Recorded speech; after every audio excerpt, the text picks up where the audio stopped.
Meus irmãos, que prazer imenso estar aqui neste horário com você e podermos compartilhar a palavra de Deus.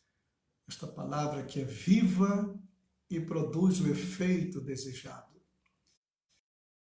À medida que nós nos aprofundamos na Escritura Sagrada, nós vamos entrando no universo de Deus. Porque, com toda certeza, a exposição da palavra de Deus é que dá luz, ela dá entendimento ao simples. E quanto mais você conhece a palavra de Deus, mais você conhece a Deus. O que acontece é o seguinte, que o universo de Deus, ele é insondável. Então, quanto mais você se aprofunda, mais amplo se torna o conhecimento do eterno, e o homem, na sua finitude, ele vai se diminuindo cada vez mais. Mas a misericórdia dele é tão grande que ele vem ao nosso encontro, e aquilo que é essencial à nossa vida aqui neste mundo, é justamente isso que ele traz até o nosso conhecimento. E nós vamos prosseguindo de uma maneira especial, de uma maneira gloriosa, servindo ao Senhor com todo gozo e com toda alegria. Precisamos tão somente entender que a sabedoria divina que vem ao nosso encontro é, na realidade, o suficiente para o nosso consumo enquanto estivermos aqui na Terra. Porque o conhecimento real só vai acontecer quando nós chegarmos lá do outro lado. Estivermos livres desse corpo mortal, corruptível, desta mente que nos impede a ter uma amplitude real daquilo que é a sabedoria, mas depois que você se desfizer desse corpo, e estar com Cristo vai ser incomparavelmente melhor. E nós vamos prosseguindo. Hoje nós vamos, dentro das nossas parábolas preciosas, falar justamente sobre a sentença final. O capítulo de número 23 do Evangelho de Mateus é, na realidade, uma despedida, até, vamos dizer assim, de uma forma muito triste para o Senhor Jesus Cristo, por ter que revelar ao mundo a razão, o motivo pelo qual ele está afastando Israel do plano da redenção, que ele está tirando a nação judaica de dentro deste plano magnífico, dos quais eles foram convocados em mão. A eles foram revelados os mais profundos segredos ou mistérios dos céus.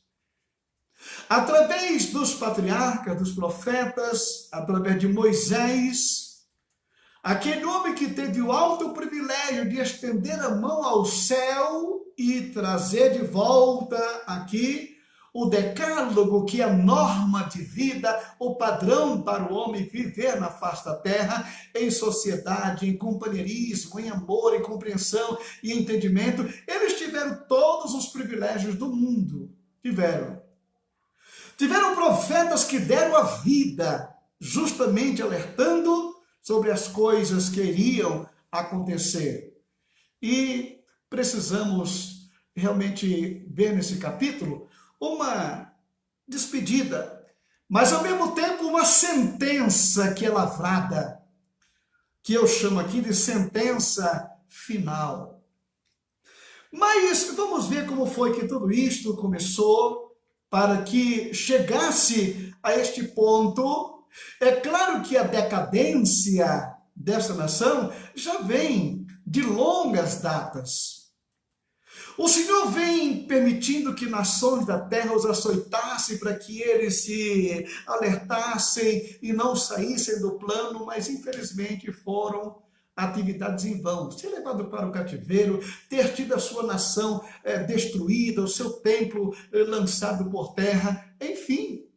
Era para este povo ter aprendido esta lição, mas infelizmente demorou bastante e não houve como recuperar mais. Até que nós chegamos aqui, por exemplo, no ano de mais ou menos 300 antes de Cristo, foi quando Alexandre Magno, aquele conquistador que levou a Grécia ao píncaro da glória, com uma cultura, com uma ciência, com artes, e que se espalhou pelo mundo inteiro, a chamada helenização, os helenistas, que transmitiram a cultura grega que avassalou o mundo daquela época, e como não podia ser, chegou também à terra de Israel, ao povo judeu. E de repente as escolas e teatros e faculdades judaicas, elas começaram a absorver a cultura grega, que veio justamente de uma forma tão intensa, ao ponto de desfazer cultura de outros povos e implantar a deles. E quando o povo judeu ele despertou para este fenômeno que vinha para destruir a sua cultura, a sua religião, o seu sistema familiar, então alguns piedosos começaram a se reunir, são pessoas que procuraram santificar a sua vida, que foram na realidade os Hassidim. Este grupo que começou a se formar para se colocar como uma muralha contra a cultura que vinha da Grécia, para tomar conta e para destruir tudo que estava pela frente. E quando esse Hassidim, mais tarde, eles passaram a ser chamados de fariseus, os fariseus, que com o tempo e devido à posição que eles ocupavam, porque eles eram grupos separados que cuidavam do zelo de guardar a lei e de fazer cumprir a lei, e estes homens eles começaram a ser reverenciados, respeitados, eles começaram a atrair para si alguns privilégios que com o tempo aquilo foi se deteriorando. E aquilo que era para ser uma coisa excepcional, excelente para o povo judeu, o povo de Israel para o sistema deles agora. Ou seja, libertaram o povo de um sistema de prisão de outras culturas, mas prenderam agora o povo no outro sistema criado por eles. Agora, quanto a nós, devemos ter cautela com o espírito dos fariseus e dos seus pecados, tá? Devemos ter cautela com o espírito dos fariseus, esse espírito que tomou conta do povo e da nação judaica com seus pecados. Pois é, justamente esse ponto aqui que nós não queremos aqui nomear pecado dos fariseus, mas vamos tomar cuidado com o espírito dos fariseus, que é justamente nós encontramos aqui no capítulo 23 do livro de Mateus, dos versículos 1 ao versículo 12. Eu não vou ler o capítulo todo, porque são 39 versículos, e vamos ver até onde nós podemos ir com o nosso comentário, e à medida que vamos lendo, nós vamos comentando. No versículo 1 desse capítulo 23, você sabe que Jesus está aqui nos últimos momentos. Ele está caminhando praticamente para o ponto final da sua própria vida. Aquilo que ele vem fazer na terra estava chegando ao seu final. Estava chegando ao ponto culminante, né? Que na realidade era vendo se havia possibilidade de ainda trazer de volta os judeus, mas não houve jeito. Ele fez tudo, mediu todos os esforços, e no fim ele lavra a sentença final, que você vê lá no final desse capítulo, né? Jerusalém, Jerusalém, que matas os profetas e apedrejos que são enviados, a tua morada vai ficar deserta, tá? Mas aqui no capítulo 23, versículo 1, encontramos o seguinte: então falou Jesus à multidão e aos discípulos, nos últimos momentos, ele está caminhando para o Calvário. E está indo naturalmente para o dia da Páscoa, quando ele seria morto, dizendo que na cadeira de Moisés estão assentados escribas e fariseus. Na cadeira de Moisés. Que cadeira é esta? É a cadeira da autoridade que Deus havia dado para Moisés, agora estava sendo ocupada justamente por esses doutores da lei, esses fariseus que se arrogavam com o direito de interpretar a escritura para o povo. E como o povo era como se fosse assim, leigo, então o que eles dissessem, isso estava dito, né? E o que acontece é que eles tomam posse, eles se assentam nesta cadeira da autoridade que pertencia a Moisés. Tá? Eram os ensinadores oficiais da lei. Tá? Os fariseus, na realidade, eram justamente este grupo que se arrogaram com esse direito, com esse privilégio e foram em frente. Todas as coisas, pois, que vos disserem, que observeis, observai-a e fazei-as, mas não procedais em conformidade com as suas obras, porque dizem e não fazem. Aqui está o espírito farisaico. O Senhor Jesus não está pedindo para o povo se rebelar contra os fariseus. Não, não. Ouçam eles. Porque na realidade eles vão ler para vocês, explicar para vocês a lei. Tá? Agora, tome cuidado, porque eles leem, eles ensinam uma coisa, mas eles não estão de conformidade com aquilo que eles estão pregando, com aquilo que eles estão anunciando. Então Jesus disse, ouçam eles, mas não façam o que eles estão fazendo. Pois atam fardos pesados e difíceis de suportar, e os põem aos ombros dos homens, e eles, porém, nem com o seu dedo, eles querem movê-lo. Obrigam, colocam um peso em cima dos ombros, justamente, do povo, mas nem eles podiam carregar. É um absurdo.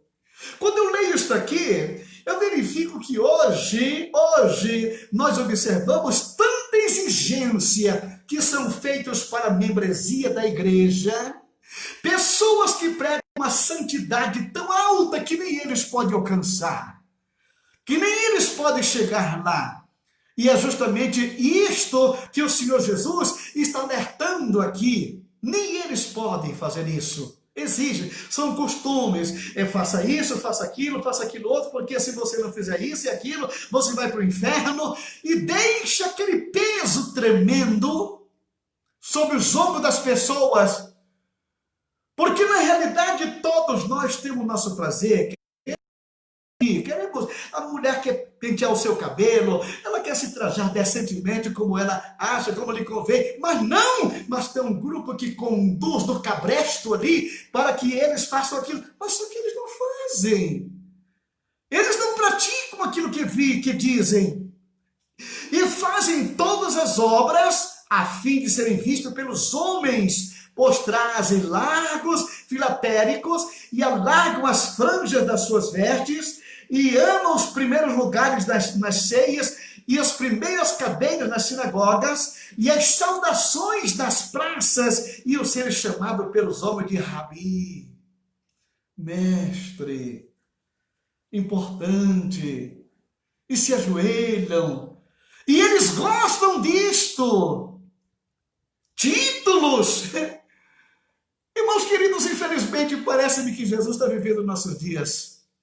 Há uns tempos atrás, eu fui a uma igreja e tinha um pregador de fora pregando naquela conferência, e de repente repente, o pregador, quando foi fazer a sua introdução na sua pregação, dizendo ele, vocês sabem, irmãos, ontem eu fui lá no restaurante tal, assim, eu fui almoçar, imagine quem foi que eu encontrei lá? O irmão Zezinho. O irmão Zezinho era o pastor da igreja, que deu um pulo lá. Zezinho não. Oh, desculpa. Pastor José. Pastor José? Não. Agora eu estou enrolado, porque eu não sei mais como me dirigir para o irmão. Apóstolo. Irmãos queridos, os fariseus, eles queriam isto.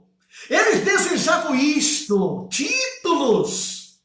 Que não se sabe nem de onde foi que eles angariaram aquilo. Quem foi que colocou a mão sobre a cabeça deles?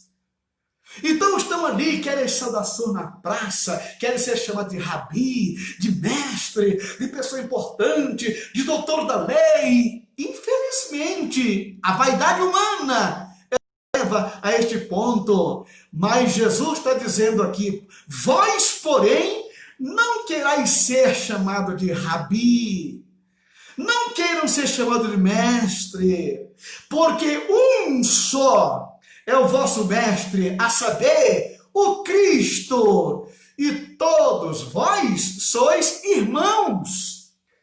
Não tem aqui um superior ao outro, não tem aqui um maior do que o outro, absolutamente não, todos nós somos irmãos.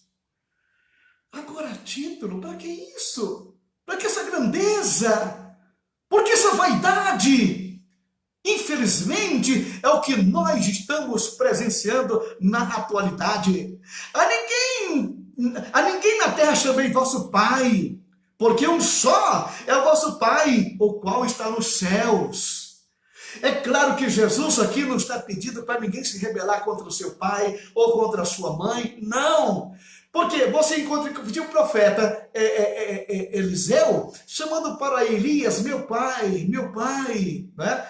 E não tem problema. Agora, chamar o elemento na rua, meu pai, benção.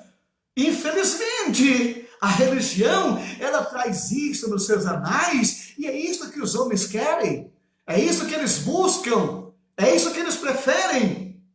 Nem vos chameis mestres, porque um só é o mestre, que é o Cristo.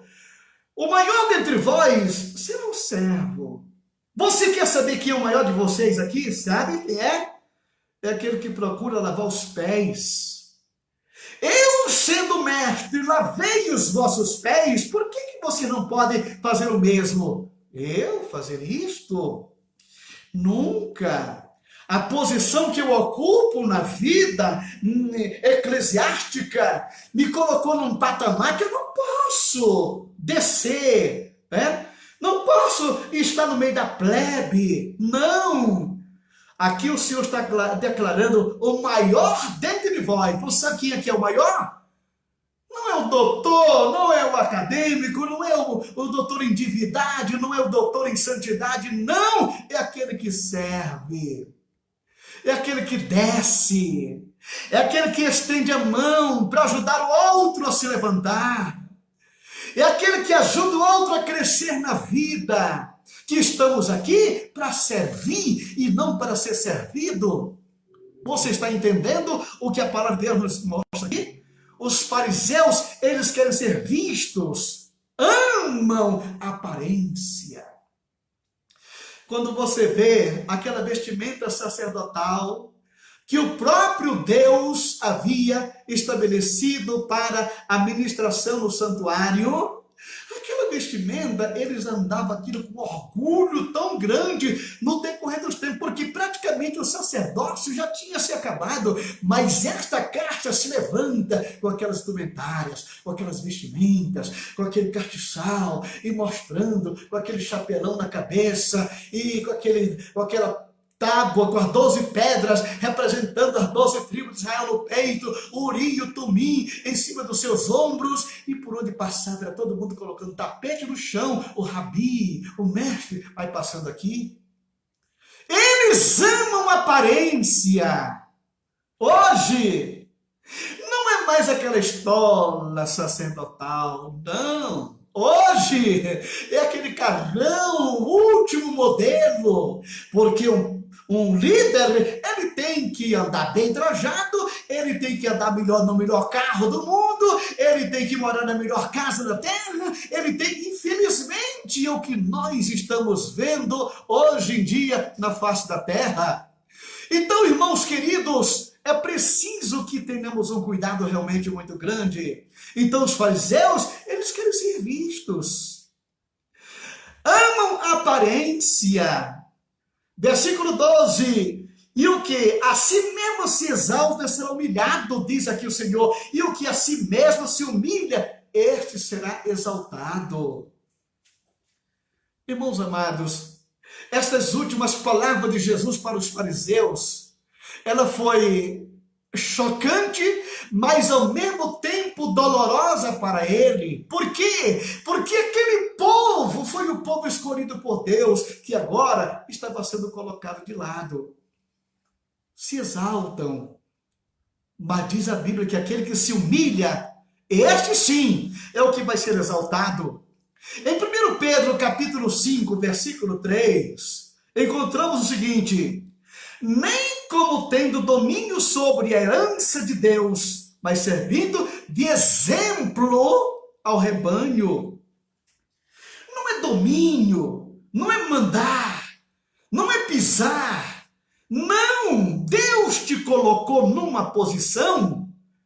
Deus colocou o fariseu numa postura, numa posição, num patamar para servir, para melhor servir, mas não estou aqui dominando. E dominam que a herança de Deus, mas servindo de exemplo ao rebanho. É isso que o autêntico líder, ele precisa fazer na vida, é servir de exemplo, de humildade, de santidade, de pureza, de presteza, daquilo que realmente a Bíblia manda ele fazer e ele possa fazer.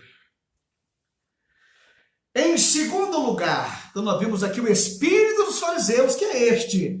Agora vamos ver quais são os ensinos dos fariseus. O que esses homens ensinavam? E a maneira como eles o faziam.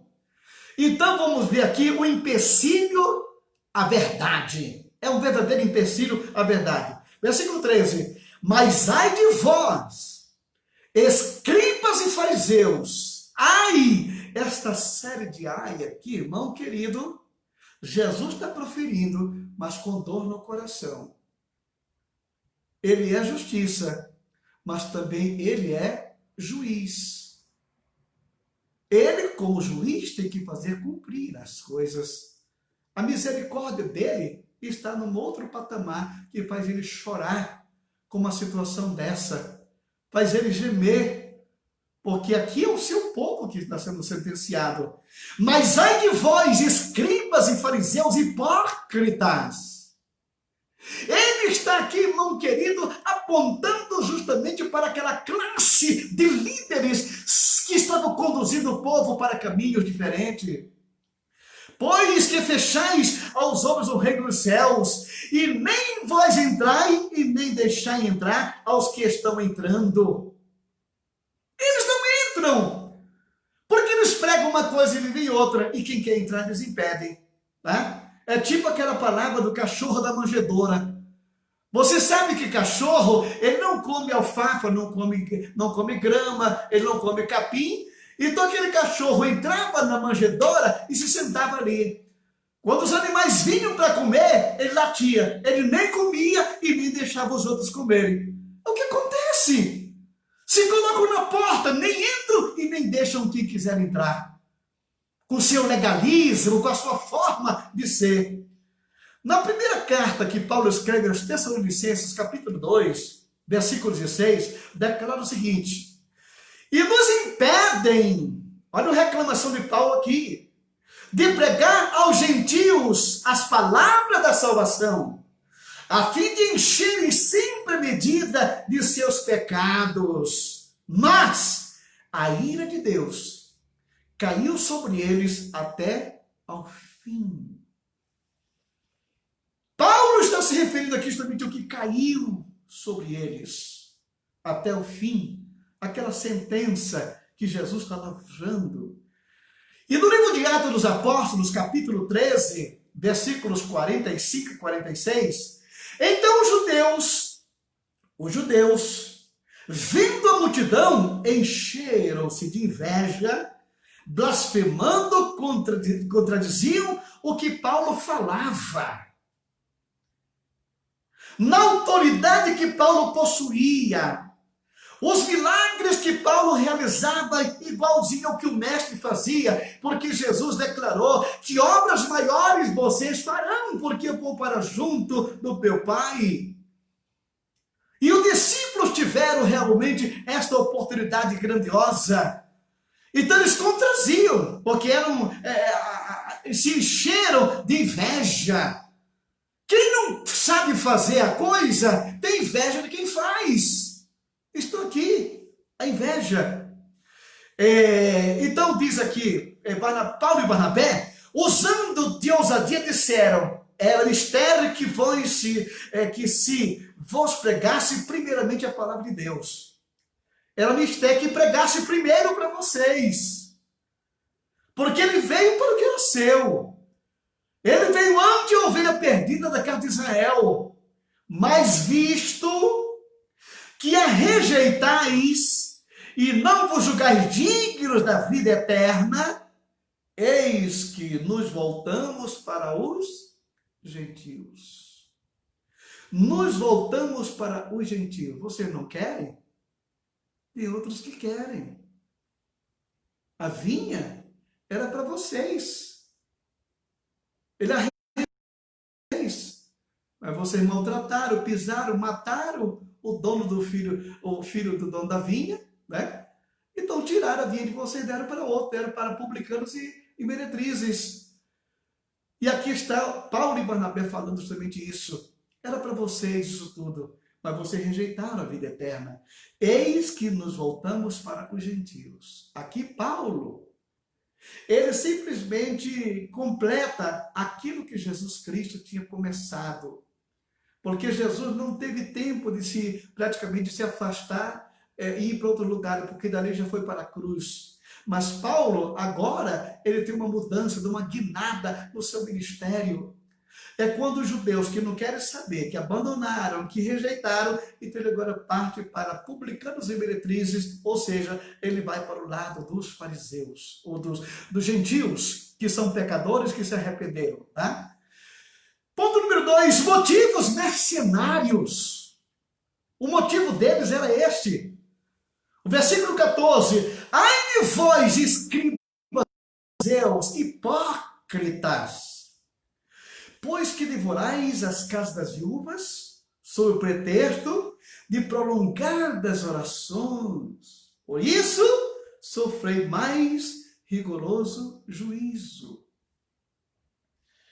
Você está ouvindo aqui o que nós encontramos aqui neste ponto, irmão querido? Sob pretexto de prolongadas orações, por isso sofreis mais rigoroso juízo. Por quê? Porque estes homens, arrogando-se com o direito de serem chamados de homens de Deus, eles iam na casa daquelas viúvas ricas, e ele fazia aquelas longas orações, coisa que eles não faziam na casa de um pobre, de um simples, não. Eles faziam sem recursos, viúvas ricas, porque eles queriam naturalmente era sugar o que aquelas mulheres, elas possuíam. No capítulo 3, versículo 6 da segunda carta a Timóteo, declara o seguinte: porque destes números são os que se introduzem pelas casas e levam cativas mulheres nécias, carregadas de pecados, levadas de várias concupiscências. A cansa destas mulheres que estes homens iam, porque sabiam que fazendo ali uma grande oração, orando por elas, rezando por elas, e pelos seus pecados, elas se confortavam e ali saíam grandes ofertas. Motivos financeiros. Motivos financeiros. Irmão querido, tem muita gente enganada com o reino de Deus. Tem muita gente enganada com a obra celestial. Você sabe disso?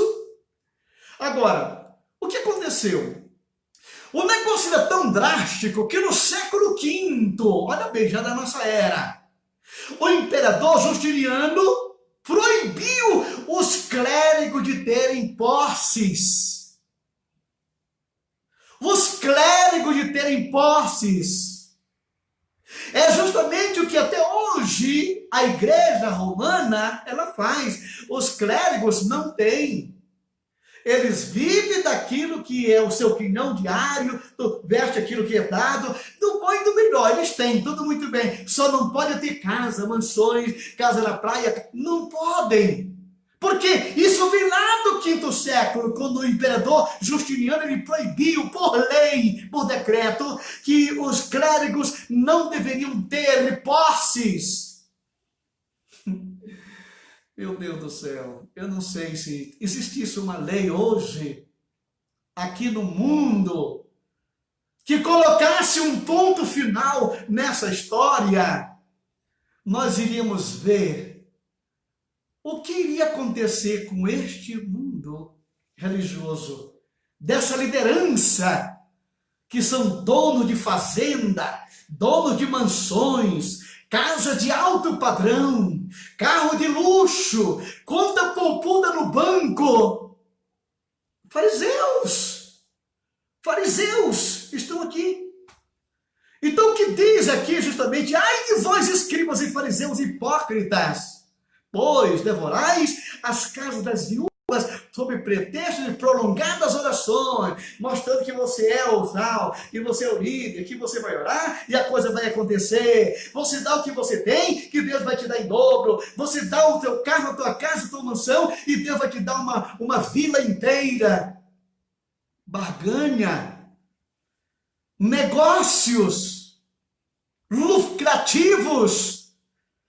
Não existe hoje na face da terra um negócio mais lucrativo do que a vida ministerial, sabe disso? Não existe. É uma coisa incrível que acontece hoje no mundo.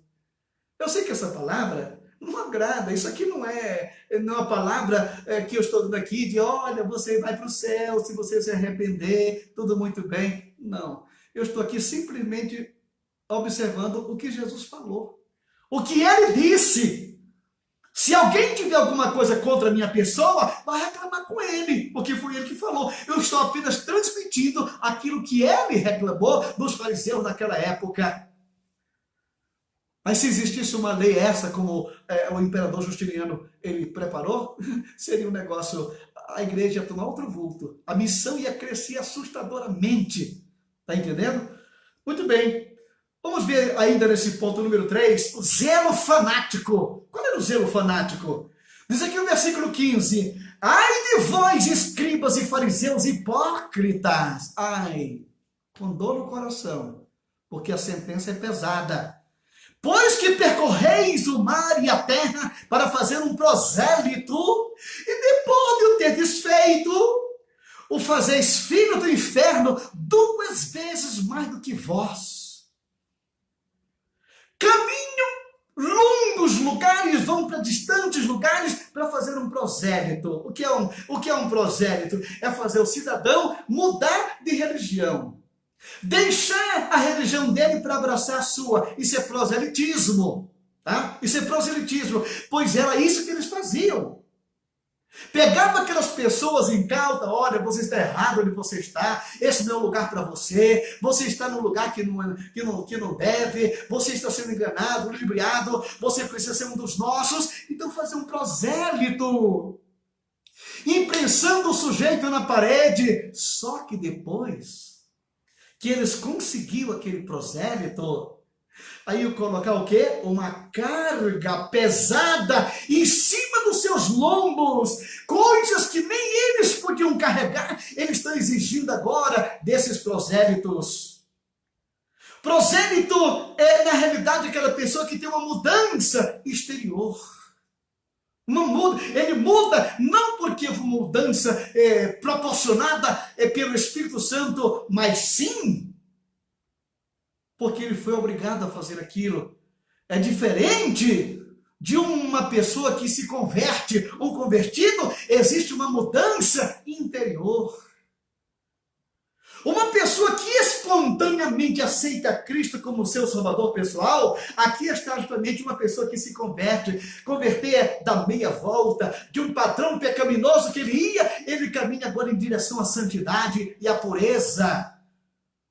Então veja só esse zelo fanático e coloca um peso agora. Você não pode fazer isso, não pode fazer aquilo. Você deve fazer isso, deve fazer aquilo. Olha, cumpra com isso, cumpra com aquilo. E coloca um peso tão tremendo em cima das pessoas, principalmente a questão de costumes, né? Como eles colocavam aqueles filatéricos aqui, o filatélico na testa, né? E aquele sino e andar, eu não sou como fulano. Então você observa, irmão querido, que infelizmente esse espírito farisaico, esse zelo cheio de fanatismo, deturpa os valores da liberdade que há em Cristo Jesus. Em quarto lugar, a perversão da lei. A perversão da lei. Artifícios técnicos. Usar a lei em seu propósito, encontrar as brechas da lei para poder entrar por ela. Versículo 16. Ai de vós, condutores cegos, pois que dizeis, qualquer que jurar pelo templo, isso nada é. Mas o que jurar pelo ouro do templo, esse é devedor. Dinheiro. Por dinheiro você torce a lei de Deus, você torce qualquer coisa para conseguir o lucro, torce. Olha, se você jurar pelo altar não tem problema, mas se você jurar pelo ouro do altar, aí você está se comprometendo em dar para o altar aquilo que você jurou. Você quebrou, você vai ter que pagar. Então nós observamos aqui, irmãos queridos, o que o Senhor Jesus disse, qualquer que jurar pelo templo, isso nada é. Mas o que jurar pelo ouro do templo, esse é devedor. É inútil um cego guiar outro cego. Ensinos baseados no erro. Paulo, quando declara, não coloque o neófito na obra, porque o neófito não tem preparo, não se estudou, não foi buscar a Bíblia, não se aprofundou, então vai falar besteira, bobagem por aí. Vai simplesmente mandar o povo dar grito de glória a Deus, aleluia, traz um copo d'água para cá que você vai ser curado agora, e ficou em cima da sua televisão, enfim, é tanta coisa que você observa hoje, os elementos torcendo, como se um copo d'água em cima de uma rádio, de uma televisão, valesse mais do que o poder do Espírito Santo, que deve estar na vida do pregador, que Deus vai usar. Infelizmente, insensato e cegos, versículo 17, pois qual é o maior, o ouro ou o templo que santifica o ouro? Aquele que jurar pelo altar, isso é nada é. Mas aquele que jurar pela oferta que está sobre o altar, esse é devedor. Insensato e cego, pois qual é maior? A oferta ou o altar que santifica a oferta? Olha aqui as inversões de valores. Para conseguir aquilo que eles querem, aquilo que eles desejam. Portanto, o que jurar pelo altar, jura por ele e por tudo o que sobre ele está. Aqui é Jesus orientando. E o que jurar pelo templo, jura por ele e por aquele que nele habita. E o que jurar pelo céu, jura pelo trono de Deus e por aquele que está sentado nele. Você está entendendo? Como eles torciam faziam as coisas justamente para conseguir o seu intento. Conseguir o seu intento. Há uns tempos atrás, foi até motivo de chacota na televisão, nas lives, né? Um cidadão que adulterou com uma mulher que era membro da sua igreja.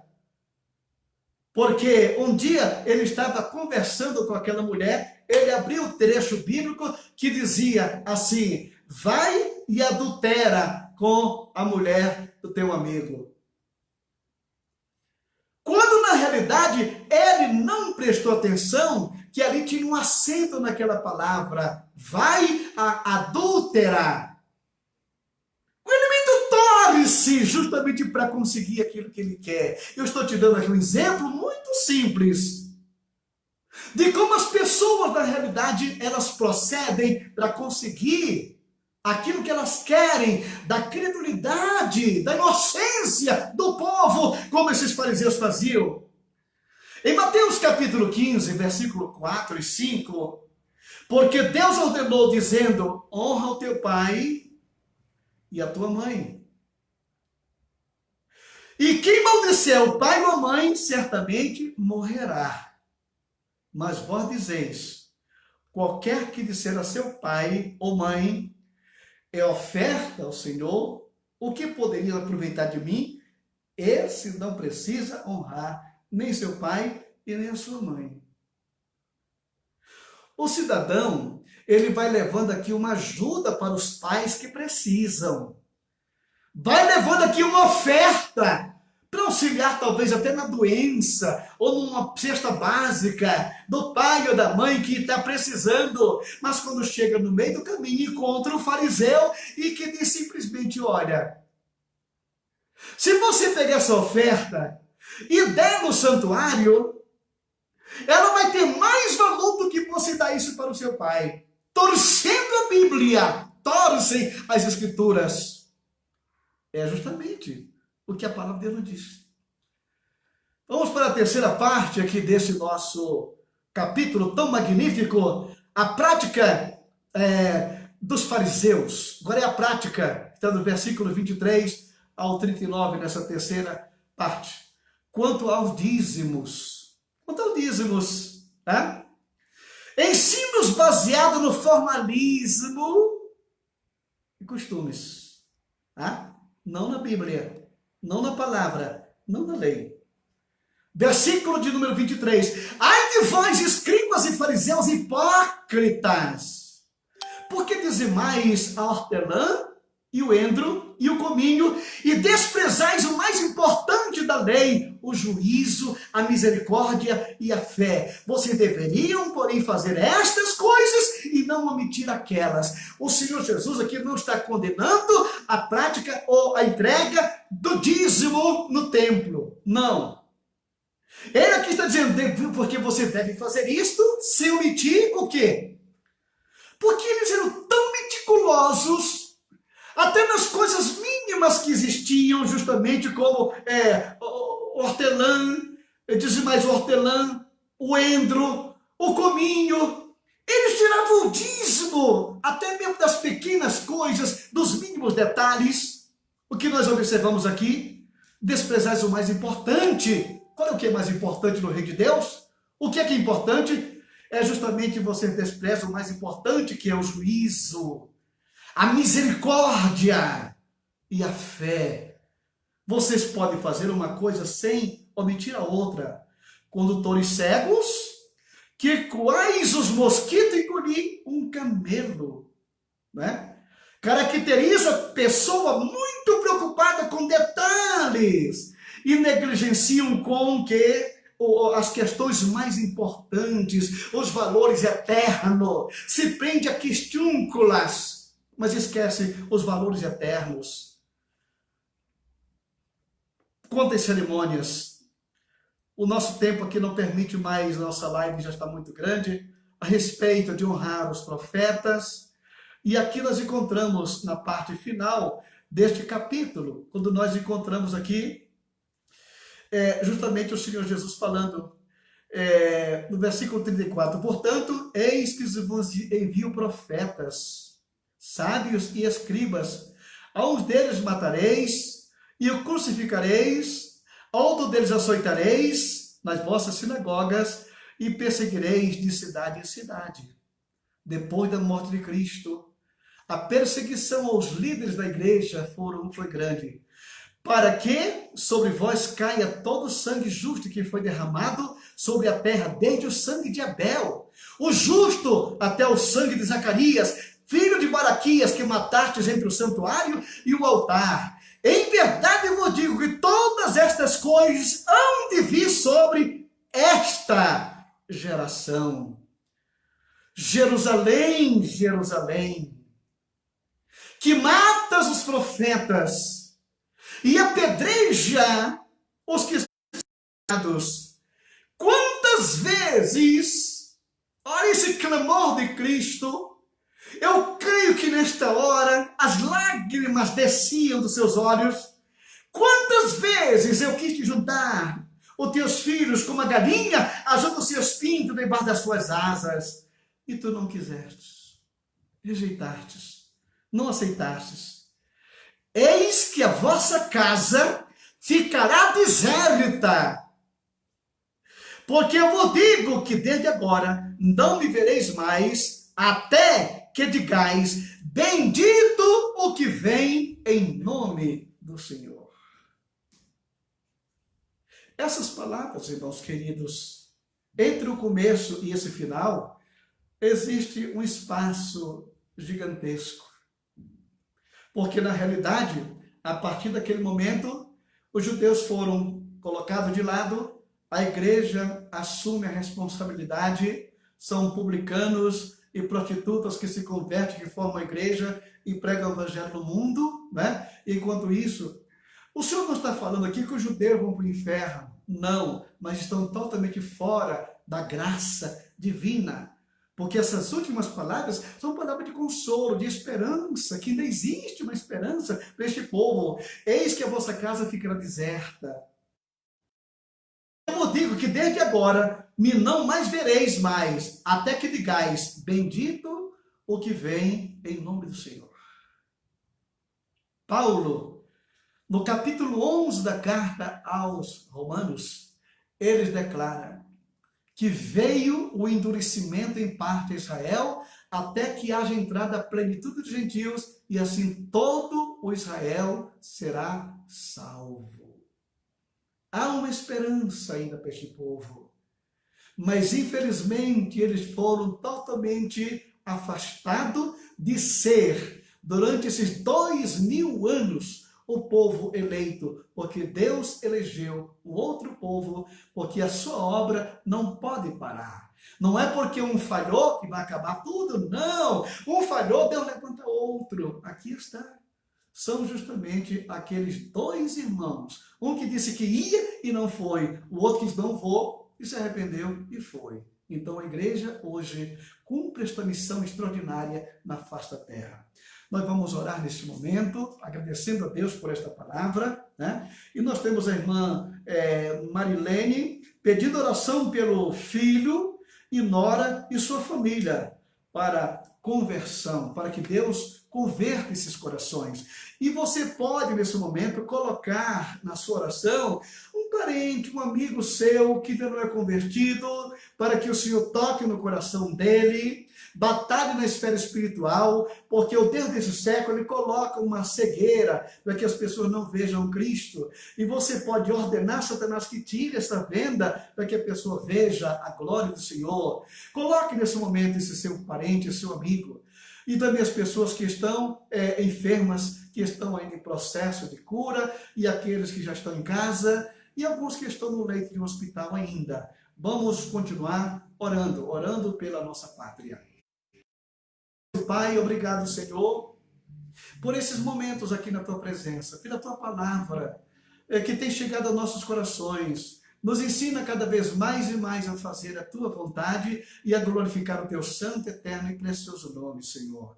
Fortalece a nossa fé, nos conduz à tua presença, ensina-nos a viver a Bíblia, a viver em santidade, não apenas de palavras, mas realmente de coração realmente santificado e purificado, vivendo aquilo que o Senhor quer que seja vivido, porque o nosso tesouro não está aqui neste mundo, a nossa glória não está aqui nessa terra. Tu tens um lugar preparado para os teus filhos e brevemente estaremos aí com o Senhor. Abençoa cada um, Senhor. Abençoa os pastores de Campinas, as igrejas, o nosso Brasil, as autoridades constituídas. Toma e fortalece esta nação com a tua doce presença. E vem ser conosco nesta hora, Pai Celestial. Abençoa minha casa, meus filhos e netos, nosso trabalho, os alunos que estão retornando agora no mês de agosto para suas aulas no Ibicamp e aqueles que estão se matriculando para preparar-se para a obra mais importante da terra, que é de pregar a tua palavra. Em nome de Jesus Cristo, amém. E a graça de nosso Senhor Jesus Cristo, o amor de Deus, nosso Pai, a comunhão e a consolação do Espírito Santo seja com todo o povo de Deus, agora e sempre. Amém e amém. Deus te abençoe.